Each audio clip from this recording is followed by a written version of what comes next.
Ouvre le dossier du jour. Il concerne une centaine de communes dans les Alpes qui ont vu leurs intérêts bondir après avoir contracté des emprunts toxiques auprès de banques comme Dexia.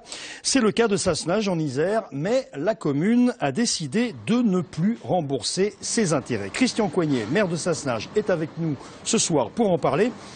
Bonsoir monsieur le maire. Bonsoir. Alors, on va réexpliquer l'affaire. En quelle année vous avez contracté? C'est une renégociation de prêt, donc plusieurs réaménagements, c'est ça? En fait, c'est un réaménagement de prêt qui date depuis de nombreuses années.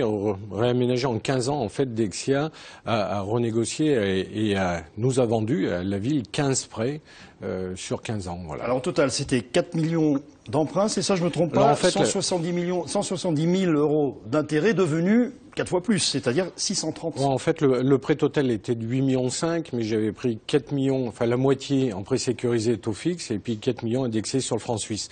Effectivement, sur le franc suisse, on remboursait en intérêt, en tout cas 170 000 euros par an, et en 2011, eh bien, ces 170 000 se sont transformés en 632 000 euros.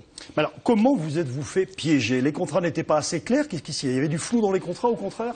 En fait, effectivement, la stratégie de Dexia était de tromper effectivement les élus et c'est un abus de faiblesse, hein, parce que ce sont eux les spécialistes, sont eux les experts. Effectivement, ils ont mis dans leur offre de prêt, eh bien des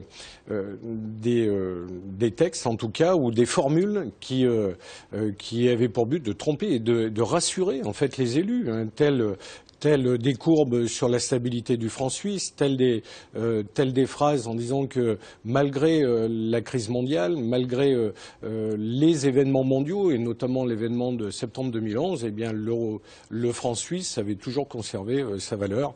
Alors vous avez reçu le soutien de la Chambre des comptes et vous avez décidé d'attaquer en justice Dexia.